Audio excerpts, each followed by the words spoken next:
Welcome to another episode of the Straight Up Chicago Investor Podcast. I'm 𝗤𝗏𝗀𝗏. With me as always is Mark Ainley. Mark, how are we doing over there?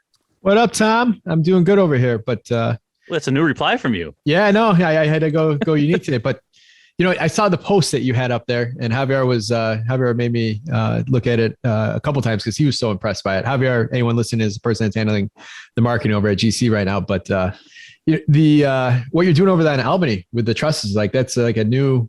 I mean, that's a whole nother level of gut rehab that you're working on. So I'd love to hear more about that. Yeah, well, first off, I'm not doing anything. Chris does everything. So to be clear, but I get, there were a few comments on there. So I guess I just want to explain the concept here. So, we're talking about open web trusses, and I'm not Mr. General Contractor by any means. But it really makes sense when you're already going to be gutting a place. So the whole concept of the open web truss is they have a higher strength to weight ratio. They can do longer spans. And what that means for you is you don't have to have poles coming in. You can have a completely wide open floor space there. So if you're doing open web trusses for, the second floor, that first floor is wide open. You don't have to worry about poles. And so when you're doing these guts on these, bigger buildings that you're going to sell in the seven figures, it gives you that freedom to design very open spaces, right? Like your architect or your designer is not limited by anything. It's also cool as you remove walls, it becomes, the first thing, it becomes more difficult to install mechanicals, but with the open web trusses, you can actually run the ductwork and the plumbing in there. So you don't have to worry about running things through walls. And it's smoother, it's clean, it's definitely expensive. But if you already have, hey, these joists are smaller, we already got to take care of a lot of the framing or whatever it might be. It just gives you that complete openness. So I hope Chris is probably listening to me like, shut up, you idiot. You don't know what you're talking about. But I think I did a very good paraphrasing there of the open web trusses. We've done them on a few projects. That Albany one, though, is the first time we're doing it for both floors. So we're doing it from the basement to the first floor and the first floor to the second floor. Like how much difference is that in 5% to what you have? Like how big of a difference? And is it really just the shock and awe when someone walks in and sees the floor plan? That's the total benefit of it? Yeah, I guess so. To put in perspective, we did one at like an 800K. We had two projects that were both like in the 800K ARV range, and we were torn between them. One we did it, one we didn't, because the original layout was pretty decent. So, and then once we're getting into these bigger ones, it's almost a necessity. And for my house, the one we're doing next door, we're doing a complete new second story, that wasn't there, it was just a little attic space. So we're doing it there as well. So my first floor will be open as we just discussed. That's pretty cool. It's Legos to a whole nother level. I love it. Dude, it's cool. They just have a giant truck come and deliver these things. Yeah. And it just blocks up the whole street and all the neighbors get pissed at you and you take a day to get it all delivered and set up. But it was pretty awesome. Oh, that's awesome. That's exciting, man. That's cool. So we'll link to that video if possible. It's pretty cool. It's just cool to see a building sitting at the basement, looking up and seeing the ceiling. That's what I loved about the pictures you posted so much. That was really cool. So cool. What do we got for a housing provider tip of the week? All right. So housing provider tip of the week. I've talked a couple of times about being conscious as a landlord, responding to no heats and making sure you're on top of your maintenance for the winter months. But the dichotomy of that is, make sure you're not running out there when you truly don't have a no heat issue. So one of the things that we require when somebody calls in a no heat is to take a picture of the thermostat. For us, we have some tenants that like it hot. So when it is 78 degrees and it's not going up to 84 for them, they call no heats. So to make sure that we're not sending technicians or HVAC guys out to solve problems that don't exist, we make the residents send out pictures of their thermostat as part of the work order process. The other thing that also troubleshoots as well too is when they send a picture of a thermostat, it's blank. Then right there it's a battery issue, and you could probably solve the problem with just putting a new battery in without having to send somebody out there. So that's my tip of the week. It just kind of do a little troubleshooting around the no heat right away. You got to do it fast. You can't take 2 days to get a picture from it, but you might be able to prevent having to send someone out there and pay a service charge. I dig it. Good one. All right. Today's guest, Mark, we got another U of I grad. I'm pumped. We got our Illini ranked 14th or 15th, I believe, for basketball at the time of this recording. Hopefully we're still up there, or if not, at least climbing the ladder. Well, so for all you listeners out there, I went to this week to kind of look into today's guest a little more online, and maybe I know someone knows him, but right away, first credential I see is went to U of I. I'm like, oh, that's like it was a given. So I found that pretty funny. So our guest today, he spent the first half of his career as representing sellers in the multifamily space and quickly became one of the top producing and trusted brokers in the city of Chicago. He then launched into large-scale national developments. So we're talking institutional money, where he built out a robust pipeline of over $3 billion. That's with a B. Jumped from broker to development, as I mentioned, and now is the principal over at Wildwood Investments. So without further ado, Matt Katsaros, welcome to the show. Matt, how are we doing? Doing well. Thanks for having me. We're pumped to have you, man. This is good. Not just the U of I connection, but everything else. Yeah, absolutely. Absolutely. So, all right. So let's start. You come out of school and we jump into the brokerage side. What attracted you? You know, because that's a tough job. I have such empathy and just such respect for these brokers who are just banging out calls and then trying to broker deals. And it's tough in the multifamily space. Like, what about it was attractive? Yeah, well, I did spend a year, it's not on my website, but I spent a year in lending. And it was a time when commercial lending was a little slow. And the small bank I worked for was not doing much volume. And through a U of I connection, I had two friends that were fraternity brothers of mine that ended up at 𝗫𝗃𝗃𝗃, which, if you don't know that firm, it's a large investment sales firm in Chicago and national. And at the age of 23 or 24, they were busy. They were active. To your point, it wasn't easy, but they seemed excited when they talked about work. They were competitive with their colleagues, and they just seemed to have a lot of fun. And I was sitting in an office in Frankfurt at a small bank, not lending. And so it seemed like a good competitive move, a challenging one. And of course, they sold the dream that there was a good amount of money to be made as well if you got good at it. So that was fun. And I think it attracts, people that are competitive. And that's kind of what I wanted. I didn't want to be sitting in a cubicle anymore, kind of staring at the wall. So made the move over. Got it. So you get there and it sounds like we rise to some success here. Did you have a specific niche? Like, were you focused on a specific type of asset or a specific class? Like, where did you cut your teeth there?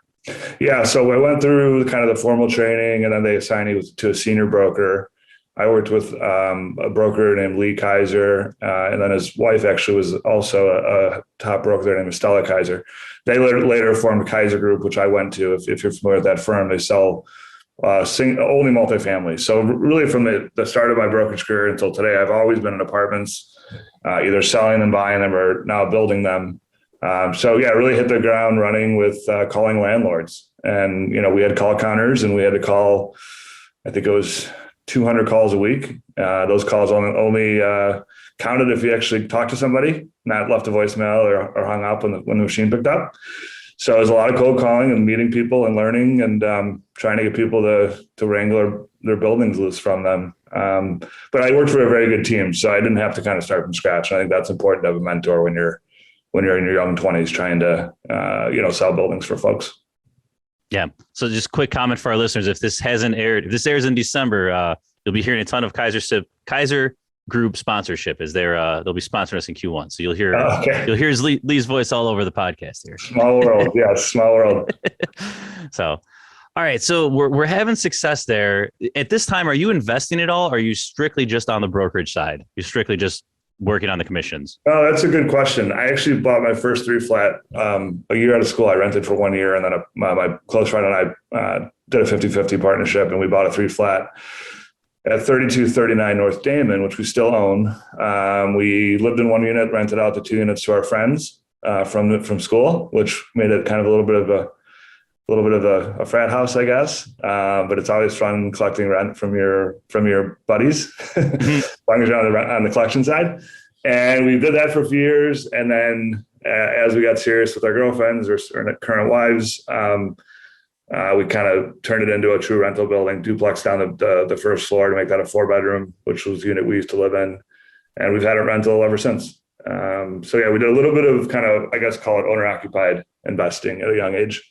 That's awesome. A great way to get started. What was Tony's there at Belmont and Damon, or no? Tony's was there. Still hanging. Made it through the pandemic. I was pumped. Yeah, we spent a lot of time with Tony's, a lot of late nights. Anytime I'm coming home and I'm going west down Belmont, that is the stop. If I've been out that night, that is the stop going back to the northwest side. Yeah, very good people there too. They're very friendly.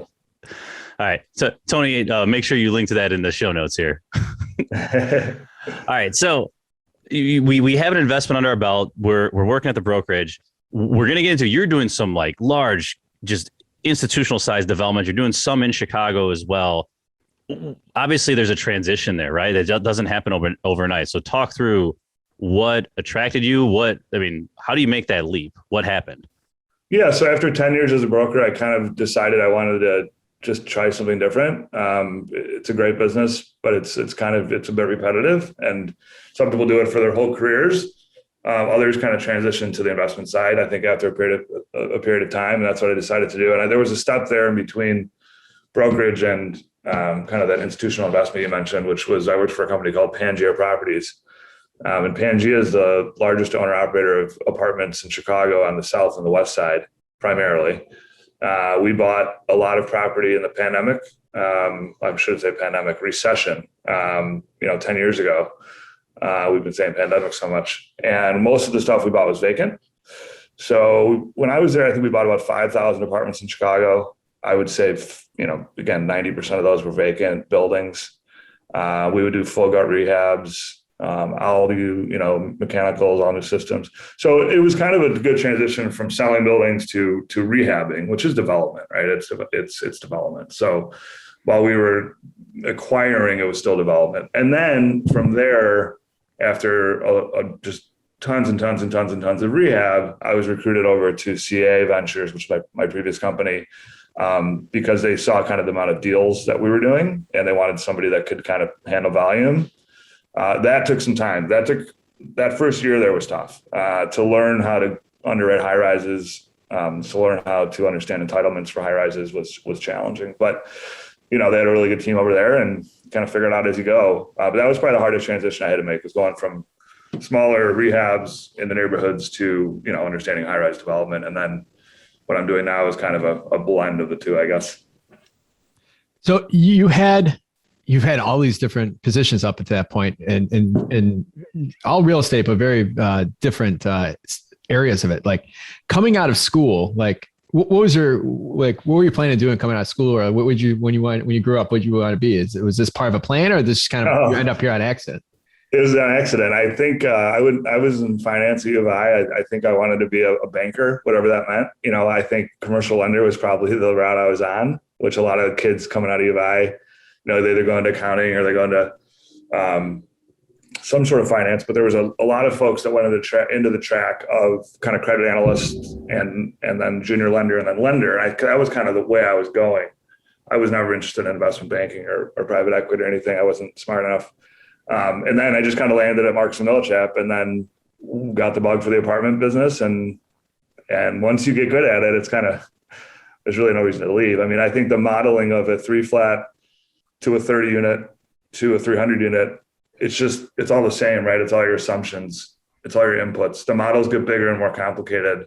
The deals get harder to structure. The equity gets harder to source. But if you can understand the assumptions that go into a small building, it's the same as a large building. It's just, obviously multiplied 100 times. So kind of once you get good at apartments, it's hard to shake the business because it's a niche that not most people understand. And I think there's longevity in it because there's always gonna be apartments, right? They're never gonna go away. And there was a secular shift from condos, probably when the three of us were, maybe in our 20s. I don't know how old you guys are, but where everyone and their mother and sister and brother wanted to buy a condo. And once that shift after the recession went to almost everyone being a renter, including the whole millennial generation, it made a lot of sense to stay in apartments. It seems like anytime there's a setback, apartments seem to come up first, right? Like industrial's killing it, but apartments still seem to be the darling of the industry, I think, for a lot of people. Yeah, it's crazy going through the condo conversion and into the condo deconversion, like going through both phases of that. And it is really in such a short span of time. And the amazing thing is the history of a condo, I'm going to sidetrack here for 2 seconds. This history of condo is pretty new in the history of the world. Like condos really became something like back in the 50s and 60s. So then to see it kind of these transitions go back and forth is kind of funny in such a short amount of time. Absolutely.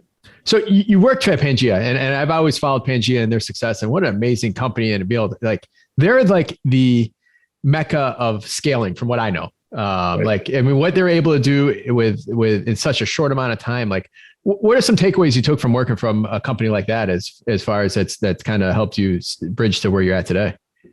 Well, I was brought over there by 𝗬𝘃𝗲𝗀𝗀, who is still the chairman and was the CEO at the time. And, you know, for those that know his story, you should look him up. He's scaled multiple businesses. So he chose real estate because he had a lot of experience from his prior businesses, which included lending in and around some of the communities that we bought in. And he was just, I think he saw the amount of distress in those markets during the recession and how much opportunity there was to scale, because it's very hard to scale in real estate. It takes most landlords that you see that have, you know, 2,000 even apartments have usually built those over maybe two generations of families, right? 30, 40, 50, 60 years. I think that he saw the ability to scale to that size pretty quickly because of the areas and the fact that we're in a recession. I think the most interesting thing about that company is it's structured as a private REIT. So the money doesn't have to come in and go out, right? It gets recycled. So as you grow, rehab, refinance, pull money out, you can continue to use it and buy and buy and buy and buy, and you don't have to ever raise more money. You know, my deals currently in most, I shouldn't say most, well, a lot of the development you'll see out there, or even syndications for acquisitions are, you know, money in, and then there's some sort of a liquidation event, and then you have to raise more money the next time. Pangea wasn't like that. So as long as we were able to buy right, you know, buy for 10,000 a door, be into it for, you know, 40,000 a door, but then get debt of 30,000 a door, you know, on it, you could just continue to scale. And that was the model. I think we raised $120 million in the first REIT. There were two different ventures. I think it was 120, maybe 80. It just allowed us to continue to buy. I mean, I never had to worry about money as the head of acquisitions. I just bought. And at most companies, you have to worry about where's the money coming from, right? So he structured it in a way that was taken care of day one, and it allowed us to probably be the fastest and all cash. We were always all cash buyers. We were always fast. We had zero to no contingencies, and then that puts sellers in a position where they want to work with you. And so we're just gobbling up portfolios from banks. A lot of those were note packages. It just was a very unique situation. When you have money and no one else does, like in the heart of a recession, you become the best buyer, and that's why we could scale. I'm going to dive deeper into that, the Pangea experience, because so yes, you get timing was everything for that when it comes to the acquisition part and the cash and be able to recycle and do that 𝗏𝗏 type strategy on a large level. It was awesome, but the fear people have of rehabbing a 3-flat, let alone 30,000 units, like what was it? I mean, I don't even know how you'd find enough general contractors at. Like, what were any kind of tidbits you took away from like mass scale development of that level from your experience there? We had really, really good PMs. I was less involved on the construction side of it. I had to underwrite it. I mean, when we would walk the buildings, we had a clipboard, which we later put into a program, which didn't work great, but the simple idea was, you know, as a deal guy, we had to note all the issues with the building. We always had contractors with us, right? We would do a schedule, and then they'd obviously qualify. But all these buildings were pretty much the same. I mean, if it's a courtyard or a corridor or a 6-unit, you know, center entrance 6-unit, once you kind of do like 4 or 5 of them, they're really all kind of the same in Chicago because they're all built in the 20s.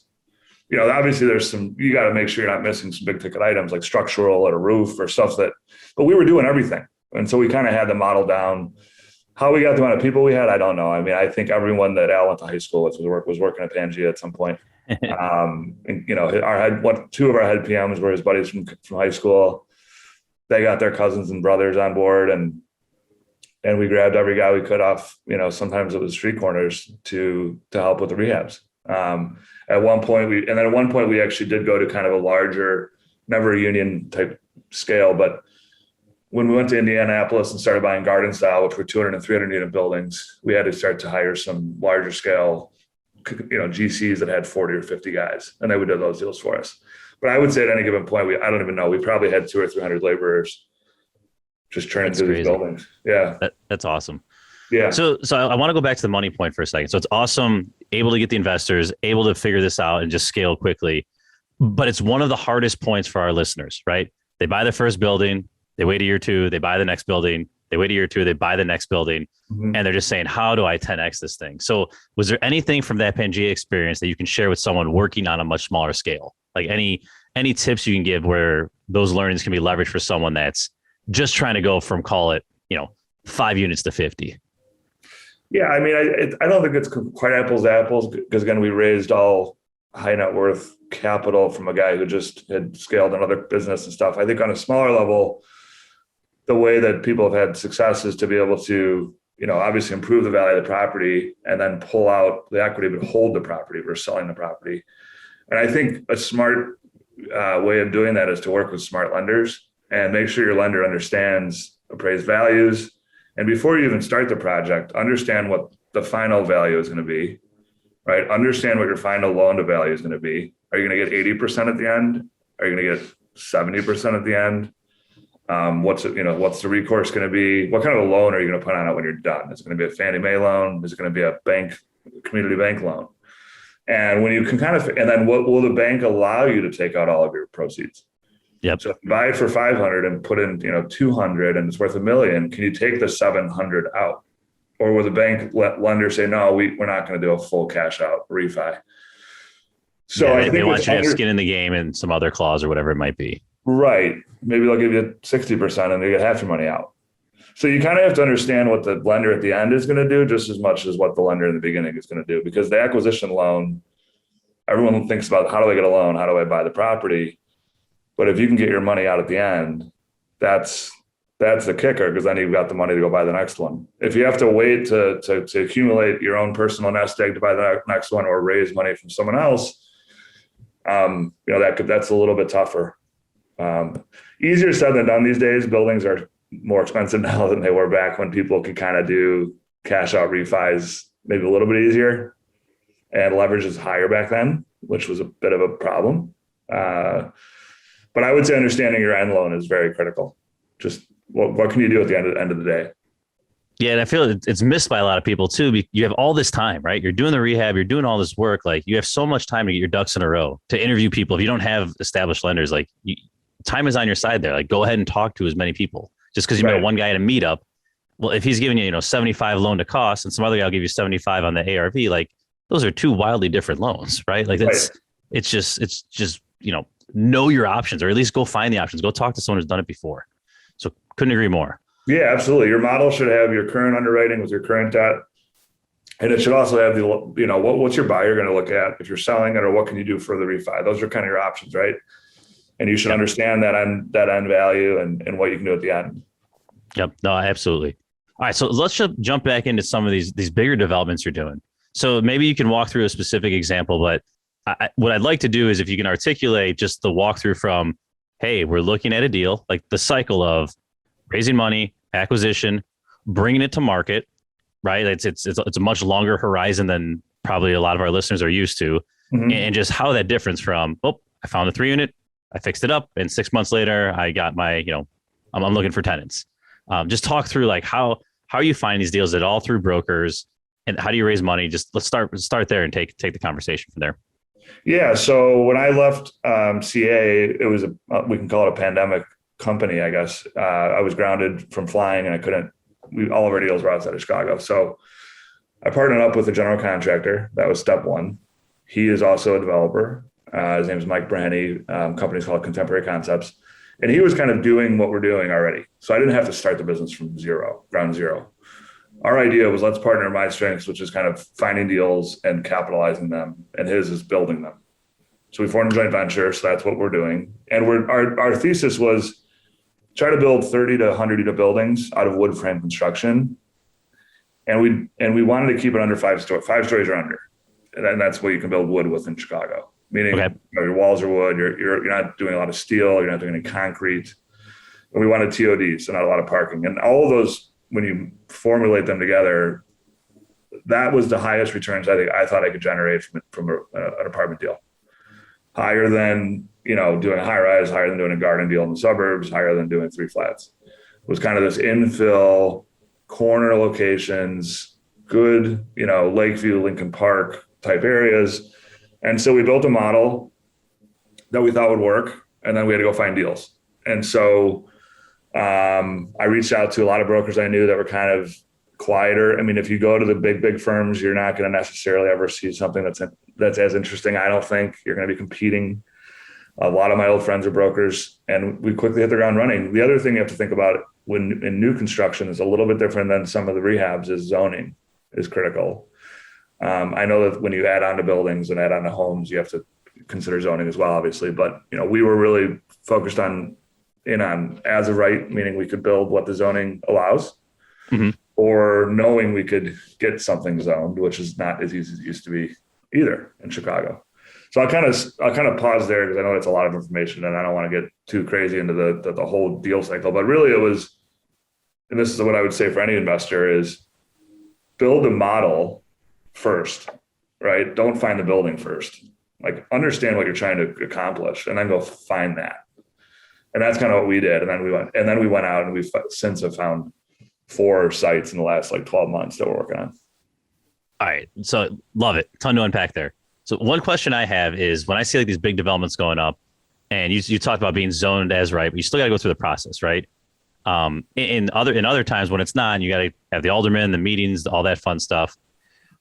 What's the order of operation there? Like, are you putting it under contract and then rolling the dice that all this will come through? Or is that part of the due diligence phase where you're giving yourself X amount of time to see if what you want to accomplish can actually happen? It's a very good question. So generally speaking, you have to somewhat overpay to get a zoning contingency, meaning you're going to convince the seller that you're going to pay them more than they could get with the current zoning, but you need to have the time to go get the zoning. Got it. Okay, so they kind of need to understand, all right, I'm going to give this guy, 9 months, maybe 60 days for fees, maybe 60 days for due diligence, just like your inspection and your geotechnicals and your environmentals and all that stuff. That all come back. If that all comes back okay, and you can actually build a building on the site's okay. Then you go into zoning, and the city of Chicago in the last year has been a little slow because of what's going on. We actually we did a rezoning in Tom Tunney's ward that was very smooth. It was all over Zoom. It actually went pretty fast. We did it within 6 months. But it's a zoning contingency because if there are some developers that'll buy land, what we call unentitled, without the right zoning. I'm not a fan of that strategy. It does happen. What's the exit when you get shot down? What happens? You just hand the keys back, or you better have a good backup plan. But I mean, what we're trying to do is take stuff that you're not even close to being able to build what we're building under the current zoning. Got it. So for us, it's a deal killer. So you just pay the slight premium to say, hey, give me 9. It's the opposite of a cash offer. That's exactly you get a right. discount for a cash offer. You're going to pay a little more to get 9 months. Right. Okay. Makes sense. And then as of right, sorry, I know you had something. Yeah. And then as of right, it's, that just means, if for those that don't haven't looked at land, that just means you're building what's within the zoning code. And if you do that, you don't need aldermanic support. You don't need neighborhood meetings. Got it. And that's great, but that's hard. That's really hard to find for larger scale sites. 2 of our sites have been as of right, 2 are rezones. Are you ever offering hard money or anything like that as far as earnest money goes, or making the earnest money hard, meaning that for people listening, meaning that if you can't get it, you forfeit that money? We have not. That is a strategy that you can definitely use if you feel good about it. If you know the alderman. In Chicago, it still is alderman's prerogative, meaning if your alderman supports you, and you better have that, relationship to believe that that's the truth, because usually it's not in writing. If you go to city council with your alderman's support, you're generally speaking going to have the support of zoning. And that's not how every city works. And that's definitely not how the suburbs work. The suburbs, you have to get board approval, and it does not. I've had some troubles in the suburbs because, I don't know, it's much different. But in Chicago, you could feel pretty good about it if you have your alderman, if they support your project. And so we work very closely with our aldermen to make sure that they agree with what we're planning. They like the use, they like the design, the aesthetic, the height, the density, the parking. And then, but in that instance, would we put some money hard? Yes, we probably would. But you have to feel pretty darn good about it. Got it's it. Not something I would recommend too much. Got it. So you said you have a few of these under development. I mean, if some of these were modeled out pre-COVID, I'm assuming your rehab budget is just looking hilarious compared to actuals versus what you predicted. talk about just some of the curveballs that have been probably thrown at you over the last, call it 12 months, 18 months, et cetera. Yeah. So lumber, unfortunately was really high when we even started looking at these projects. Okay. So it was already up there when you were. It was already up there. Fortunately, it has now come down, not to pre-pandemic levels, but to buildable levels. Mm-hmm. So we got very nervous mid-cycle when we were zoning these properties because lumber went just to the moon, but we weren't building yet. So that's a risk that we luckily hopefully won't hit, because by the time we actually are building these things, which we're just starting now, lumber's back down. Steel is really high. Everything's high. I mean, all this stuff's high. We have a little bit of steel in our Lincoln Park project. We're over budget on that. Overall, though, we've been able to maintain the budget that we've underwritten to, with some pretty large contingencies in those budgets from the get-go. So we will use some contingency, which is kind of typical in development. Really what I'm more concerned about, and I tell my investors this openly, is just supply chain, and whether or not, when you're building, we have 186 units that'll be in development at the same time over 4 buildings. Are all the doors going to come? Are all the kitchens going to come? Are all the windows going to come? Are they going to be on time? Can we get them to the actual site? And that's, my partner's the general contractor, so I lean on him a little bit to appease our investors' concerns with that stuff. He feels pretty confident we'll get it all. But I think just getting it is just as big of a concern as what it's going to cost us to buy it. But most of our stuff's bought out and we're still on budget. So we've been fortunate. I think the building type that we're building, again, they're pretty simple buildings, a little bit less moving pieces than some of the larger stuff that is not buildable right now. So we're walking through like development here, and you mentioned investors. How are you paying out investors? Because there's going to be no return for a long period of time. You're going through zoning, you're doing the development. Like, the stabilization is a long way away, right? Like, Right. Are your investors are you paying a pref return, or are they just, you don't have to get too specific, but just general structure? Yeah. So they get nothing for the first 18 months. The money's buried, and hey, but right. Guess what you get in year 4 or whatever. Yeah. So, and I can kind of, most institutional level deals are kind of done the same way we're doing ours. So it's a pretty open, it's not a unique structure where there's kind of a GP and an LP. The GP is me and my partner. We control the deal. We do all the work, right? Sourcing, we do everything. The LP is a limited partner, passive investor. Very similar as what I was in at CA when the deals were high rises. And yes, that's exactly right. There's a pref. That pref starts ticking as soon as we take investors' money, the day it comes in the door, and it ticks and it accumulates what we owe them until we sell or recapitalize the project. And then there's, depending on the deal, 1, 2, or 3 hurdles, meaning the way that the developer makes kind of, I guess, call it the profit, or it's called the promote, is over that hurdle, the GP starts to get rewarded as the returns get higher. So some people just have one hurdle. So does the split change, or you just get like a bonus? There's like the actual split. There's a split over a certain preferred, where that developer then takes a piece of anything higher than whatever the preferred is. There's a split, and that's called your promote. And that's how the developer makes money outside of fees. And then if you want to call it fancy, you can do what's called a waterfall, where the splits might get higher over higher returns. So maybe after there's a second hurdle and a third hurdle. And once you cross that third hurdle, and there usually isn't more than that, maybe the split goes to like 50-50 or something like that. And so that, to keep it simple, there's usually a pref and then a split. And then if you want to kind of make it a little more complicated, you can do a waterfall. Got it. And we've done both. Yeah. So when the project does well, then you're doing very well. Your investors are all getting paid, but then you're in the bonus round. Things are going really well on your end. Yeah, that's right. And yep. And to your point about when it's paid out, it's just paid out at the sale. And it all runs through those calcs all run through the waterfall, and then it's distributed at that point. There can be some cash flow if you hold for a period of time. We generally need to hold for a year to not trigger short-term gains. Mm-hmm. Yeah. So generally you have to be leased for a year, or leasing for a year. So there could be some cash flow distribution, but generally I think it's just accumulated and distributed at the sale. Got it. So the structures and all that and doing bigger deals is probably appealing to a lot of our audience as they grow. But let me ask you, like, you have these deals, like what size investors or money partner, limited partners that you bring in? I mean, you don't have guys putting 5,000 in. Like, what's like the threshold for you that you like to have for investors as far as minimum amounts that you're having them invest? So like we've raised about $20 million across the 4 projects. We were trying to not be like not pure syndicators where we had like 100 or 200 investors. We were kind of trying to limit it to some larger checks just for the ease of the raise and the accounting. Crowdfunding. We didn't do anything like that. I know people are doing that now.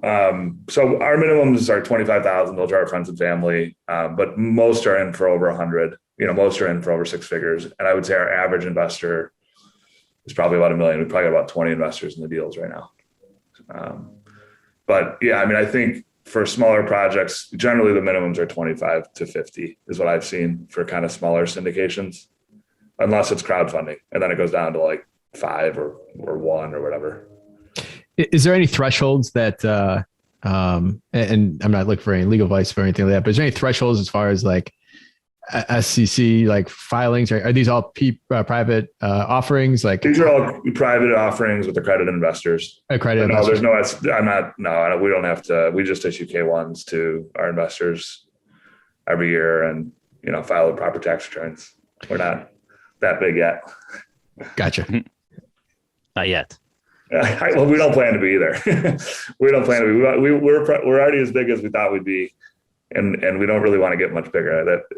That's not everyone's plan. Some people love scaling. We kind of want to just continue to do what we're doing.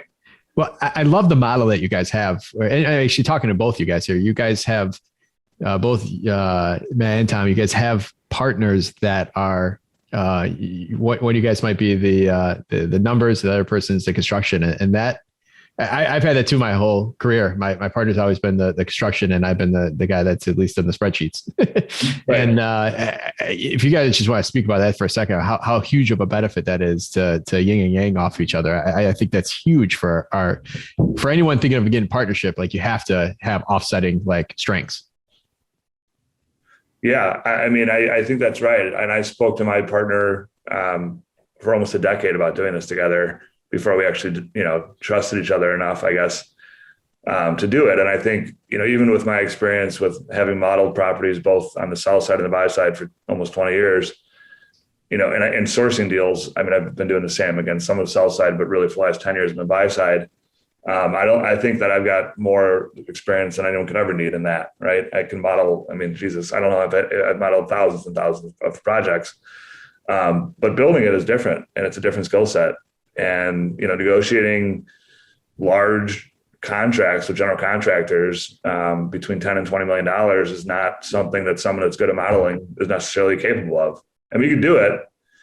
Am I going to get a good of a price? Am I going to be able to get the protections I need without my partner? No. And vice versa. He wasn't a sourcing guy. Everything he did just came through brokers, and he kind of just did it, whatever worked. And so, yeah, I think having a yin and yang is a great thing. And when I was at CA, we were doing, a few $1 billion a year of development over the country, cross country.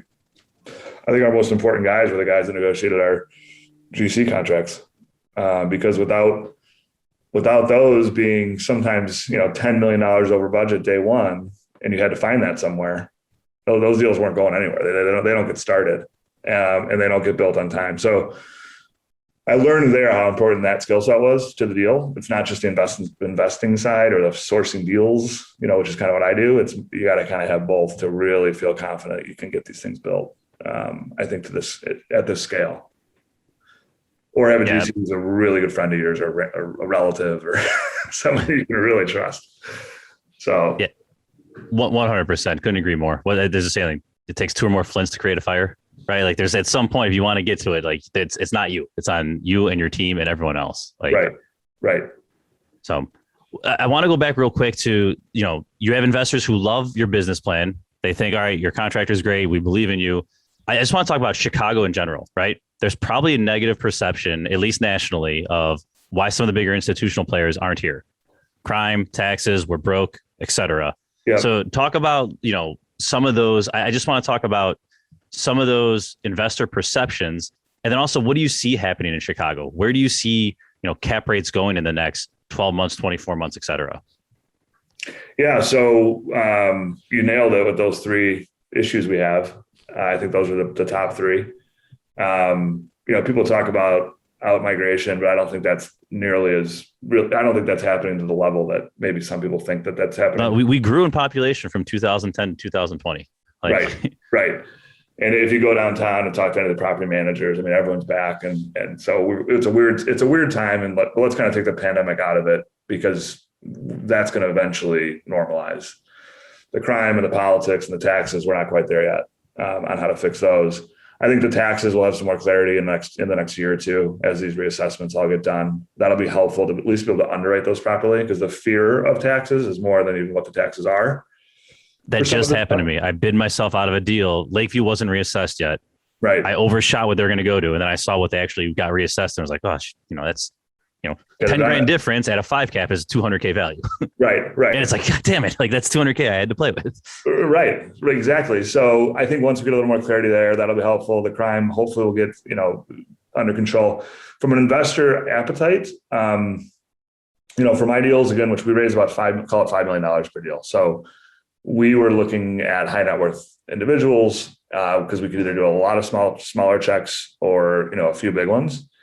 We started with the biggest people I could get in front of, which are ultra high net worth, call it family office type investors that had more than enough capital to write a $5 million check to one person. Most of their responses were, I live in Chicago and that's about all I want to have to do with it right now. I won't invest here. It wasn't even like, send me the deck. It was just, you could send me whatever you want. I'm not putting money in the city right now because of how mad they are about what's going on. And then I kind of went, okay, well, I'm not getting any money from the wealthiest. And then you kind of go to the mid tier, which I would call, they could give me $1 million, maybe not 5, right? They're not going to write a $5 million check, but they could do $1 million check. And I didn't have a lot of success even with those kind of very high net worth people. I had a lot of success with their second generations, meaning a lot of my investors are people like me who are going to be here for the next, hopefully 30, 40, 50 years, whatever it is. I'm not planning to leave Chicago. I'm going to build in the best neighborhoods in Chicago. And I'm going to, give the buildings to my kids, hopefully, if we can ever figure out how to hold on to them and not have to sell them, which is kind of what we're doing now. So those folks wanted to invest here. They want to see and touch the real estate. The ultra high net worth folks that I was talking to, I'm not speaking for everyone, they see investment opportunities in Phoenix and Dallas and Denver and Salt Lake City and San Diego and Florida, all over Florida. And they see those. So they don't want to look at stuff here because they can go and look at everything everywhere else. If you're not seeing opportunities everywhere, our opportunities look pretty good. If you're seeing opportunities everywhere, then everyone talks themselves out of Chicago. And so that's a long answer of saying I got a lot of no's, not because of my deals, but because of the city we're in. And then as we started to build our investor database, and most of my investors are in real estate. So most of the people that gave us money know what they're real estate people. They're not just blind investors who kind of got to know us. I thought that meant a lot to the other guys that were coming in and that our investor base was real estate people and they believed in our thesis and our projects. But it is an awful time for Chicago. I mean, institutional investment is almost, it's just not happening right now. Few and far between. A deal just to get capitalized in the West Loop for a new high rise. There's a couple high rises in Fulton that are going to get going, but there's not a whole lot else happening here. Yep. Now, compared to some of those other markets you mentioned, like we do have a higher attractive cap rate. I know it's specific to neighborhoods, but just generally speaking, where do you crystal ball on the table, where do you see cap rates going? With all the unknowns we have, do you still see them staying, pretty compressed or moving one way or the other? Well, we're underwriting pretty conservatively. For those who don't know what cap rates are, I guess maybe start there. So let's take a step back. Sorry. Great an unlevered return on your investment. So meaning if we have no debt, we're going to build like a 6.5 return. If we do the whole thing in cash, it's going to be a 6.5% return. And generally speaking, you want at least 100 basis points spread below that for what you're going to sell it for. We're underwriting to a 5.25 sale. And so we're building to a 6.5, we're underwriting to a 5.25 sale. That's a healthy spread on the new construction development. I mean, should cap rates be lower than a 5.25 on a brand new construction building in Lakeview or Lincoln Park? I would say yes. I think they should be 5. I think they should even be 4.75 where debt is today. When you look at Dallas, when you look at Phoenix, when you look at Atlanta, they are selling. And I know it's Sunbelt, which is what everyone wants right now, but I don't think those are attractive places to live as where we live. They're selling at 3.5 caps, 3.25 caps. So how are we at a 5? Not just in the A neighborhoods, the whole metro. Right? Metro. Like that's what confuses me is like, it's not their Portage Parks of the world are at 3.5 or whatever. 3.5. And that's what's crazy to me. Yeah. How are we at a 175 basis point premium to a B location in Dallas? Yes. And it's because all the investors flock to the same markets. And so there's a feeding frenzy there now because of the job growth, which is real. It's very real, but you're still getting a worse return. So, we kind of hope that cap rates will actually compress in Chicago down to the 4.75 by the time we're selling in 18 months to 24 months. But no broker will tell you that. No banker will tell you that. So you have to underwrite right now to kind of higher than what I think they should be at. I think downtown high rise, maybe you can get into the 4.75 range right now on a sale. Mm-hmm. But the neighborhoods are still at 5 or north of 5 is everything I've heard. And so let's hope that those go down a little bit. We all can get a little bit of a pop, if that happens. Yeah, absolutely. Great stuff. Mark, anything to add? Are we good to wrap here? No, let's wrap. All right. You ready? This is our fire round. So let's hear what you got. So Matt, what's been your competitive advantage? How have you been able to scale your career in real estate when others wish they could do what you've done in such a short amount of time? I would say, take every meeting, do this type of stuff. I've always been really active in the kind of the networking Chicago real estate world. Join clubs, meet people, be friendly, take calls. Because the deals that have come to me have come through relationships. Deals do not fall from trees. You have to be on the phone. My brokerage experience gave me that courage to kind of meet and talk to everybody all the time. And I think as a buyer, you have to be the same way. You can't expect to jump on the MLS and find the next deal. You find it through a relationship, a meeting, a coffee, is my experience. Great advice. And Matt is true to his word because we reached out to him cold on LinkedIn saying, hey, we have like 30 same connections. You're in Chicago real estate. We should talk. So, and you went to U of I.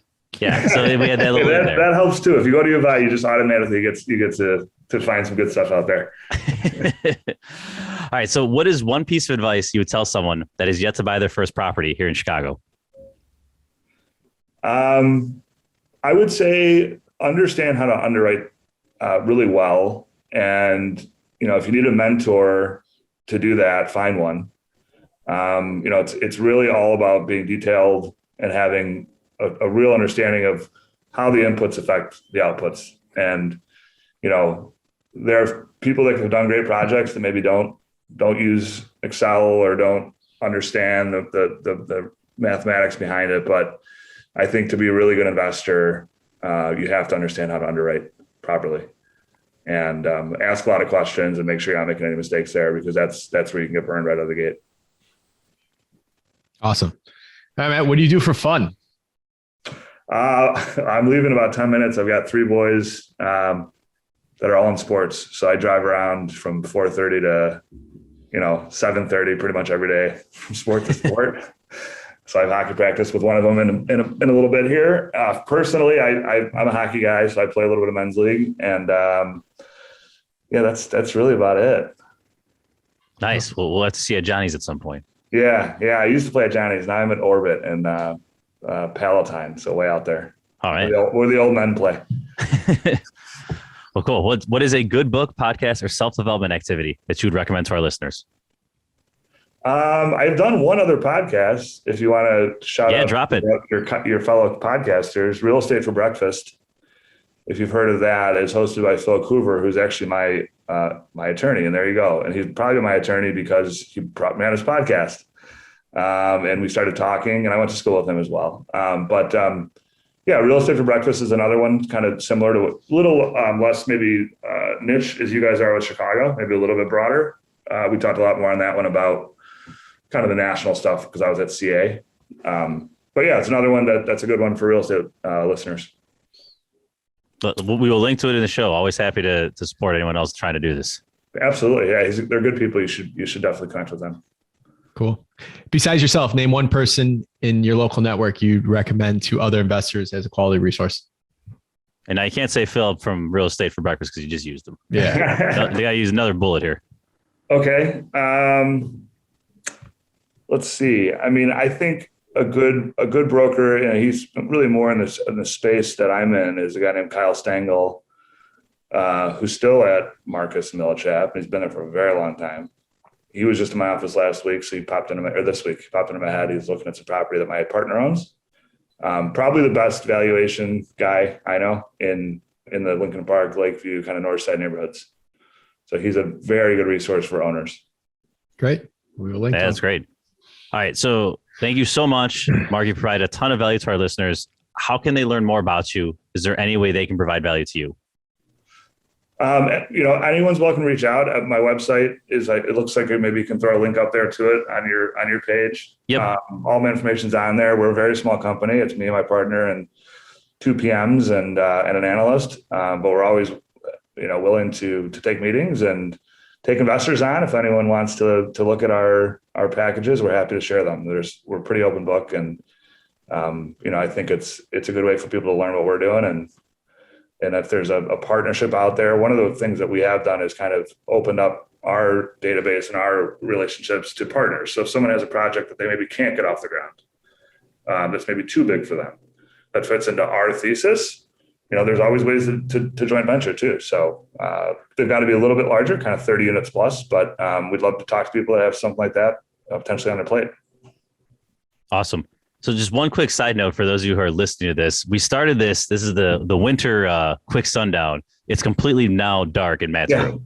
It was fine when we started the podcast, but now it's completely dark and he hasn't gotten up to turn the light because he's been talking. Yeah, I'm sitting in the It's just sitting in the dark. Yeah. That hour was the sundown. Yeah. All right. Exactly. So we got the Chicago fact here. So Mark Ainley, you get first crack at it here. So Chicago's GDP, it's the third largest in the U.S. And we're talking the whole metro here. So like the 10 million people, counting your Naperville's, Elgin, Schaumburg, et cetera, the whole metro. It's north of $700 billion. If Chicago was its own country, there would only be this many countries with a higher GDP. And I'll give you multiple choice. Is it A, 10, B, 20, C, 40, or D, 60? 10, 20, 40, or 60. This is the amount of countries that would have a bigger GDP than Chicago if Chicago was its own country. I thought it was around 18 or 19, so I would say 20. All right. Matt, what are you going with? I'll go 10. This whole episode, I've been calling you Mark and Matt because it's freaking confusing. So sorry about that. No, the answer is 20. It would be 21, just ahead of Switzerland.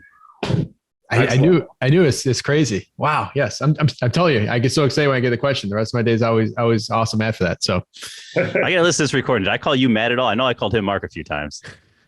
Oh, no, I didn't notice. All right, Matt, Tom, awesome show. This is great. We talked about, I love the episodes where we talk about things that we've never talked about before. So we definitely got a lot of that conversation out of this show. So thank you guys very much. Listeners, please leave us a review. Please refer us any other potential guests that you think might add value to the rest of you. So especially if you went to U of I, I'll throw one more dig in there. If you know anyone that went to U of I and it's ever like bought a piece of real estate, we'll have them on the show. So thank you, everybody. Leave us a review. That helps us grow in the rankings, reach more people. We get more listeners, we get other guests, and we keep growing. So we want to grow with you guys as you grow your portfolio. So Matt, Tom, thank you very much. And talk to everyone soon. Awesome. Thanks, guys. Thank you.